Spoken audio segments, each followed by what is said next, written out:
Aquietai-vos. Capítulo 54. Minha vida pela sua. Há cerca de 10 anos, uma jovem canadense sentou-se na sala de reuniões da Universidade de Illinois, em Urbana, com 17 mil outros estudantes que participavam da convenção missionária da Interversity. Ela se emocionou com o canto dos grandes hinos liderados por Benny. Ela ouviu os preleitores. Lembrou-me da incrível emoção e do desejo de conhecer a servir a Deus que experimentei naquele momento. Agora que já percorri águas profundas, sinto-me obrigada a escrever para você. Disse na carta que me enviou. Ela havia lido 2 dos meus livros pouco antes da convenção, e eu estava entre os palestrantes. Outra palestrante foi Ellen, autora do Dei-me esta montanha e de outros livros. Na época, Bárbara ficou especialmente comovida com o pensamento do custo de declarar a glória de Deus. Sua carta me contou essa história. 3 anos depois, de Urbana, ela se casou com Gary, um homem maravilhoso que demonstrava zelo por Cristo, paixão pelas almas, grande compaixão pelos feridos e perdidos que precisavam conhecer o amor curativo de Jesus Cristo. Após o seminário e um ministério com estudantes, ele se tornou capelão, prisional e missionário urbano.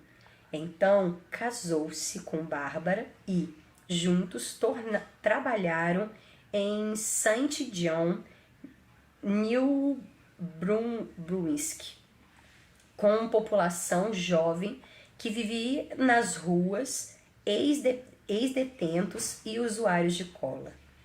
Em dado momento, Bárbara via Gary buscando o Senhor com tamanha intensidade que a fez questionar seu próprio compromisso com Cristo. Ela estava preparada para morrer para si mesma, como ele. O que fazia orar como ela orava? Pelo menos uma vez por semana, até as 4 da manhã.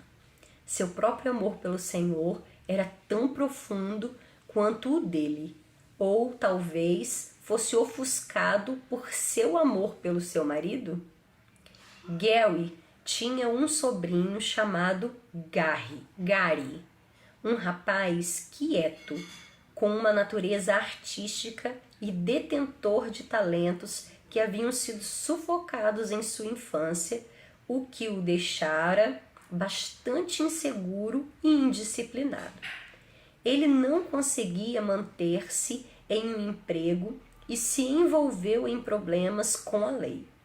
Quando alguns parentes consentiram que ele usasse sua casa de campo, um chalé vizinho foi invadido.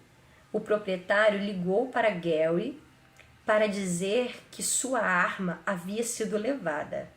Gary era o principal suspeito, mas eles não queriam chamar a polícia antes de falarem com Gary.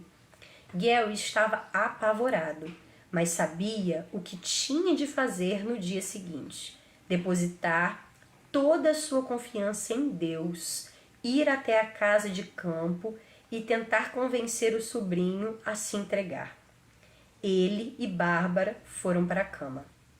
Na manhã seguinte, quando oraram juntos, ele pediu ao Espírito Santo especialmente para fortalecer Bárbara na criação dos pequenos Josh e Ben.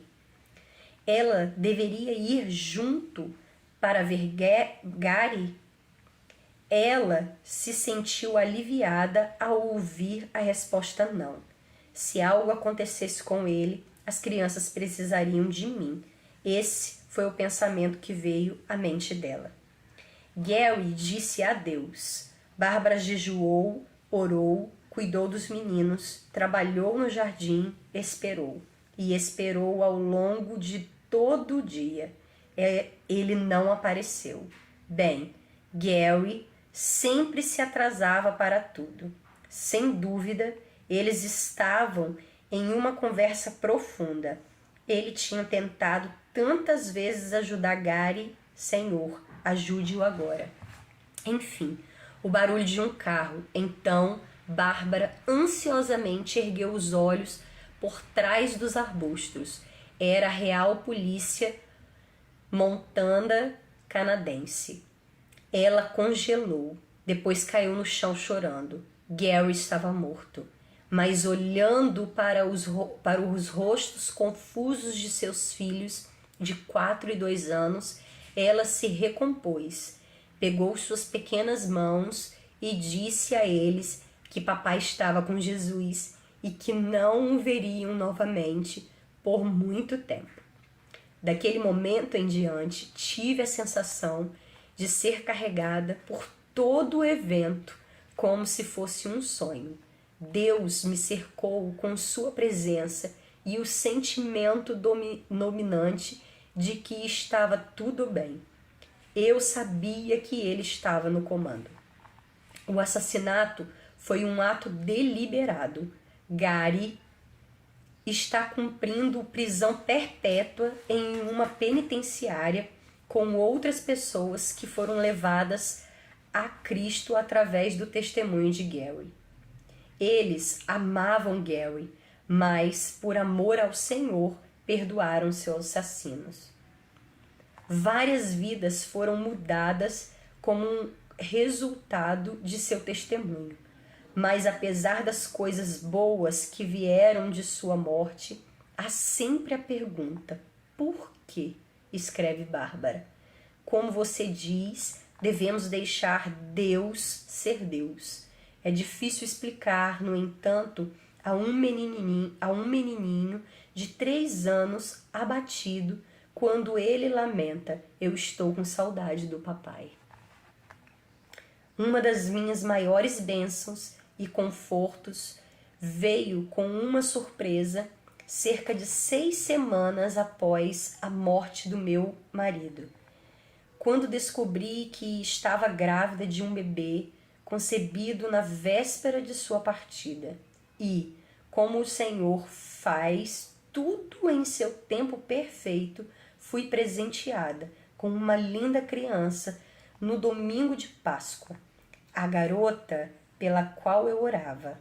Seu nome é Mary Grace e pela graça de Deus ela transformou em doces minhas lágrimas amargas.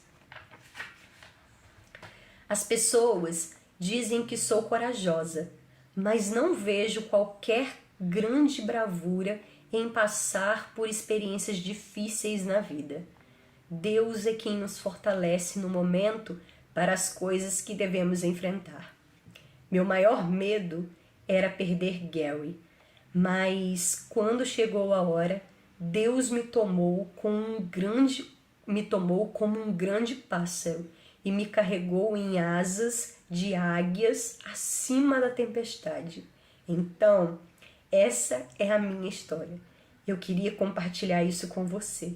Sinto-me um pouco parecida com você. Meu marido foi em obediência a Deus, bem ciente do perigo, e deu sua vida por amor a Cristo.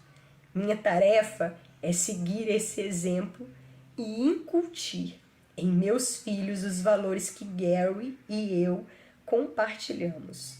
O valor supremo de conhecer Jesus Cristo e de servir a Ele com todo o nosso ser. Obrigada, querida Bárbara, por ser mais uma testemunha fiel de um Senhor totalmente fiel e soberano. Como Jean Elliott, Gary sabia que Não é tolo aquele que dá o que não pode manter para ganhar o que ele não pode perder. Ele teria entendido o lema da guarda costeira. Você tem de sair, você não tem de voltar. Amém, Deus. Beijo.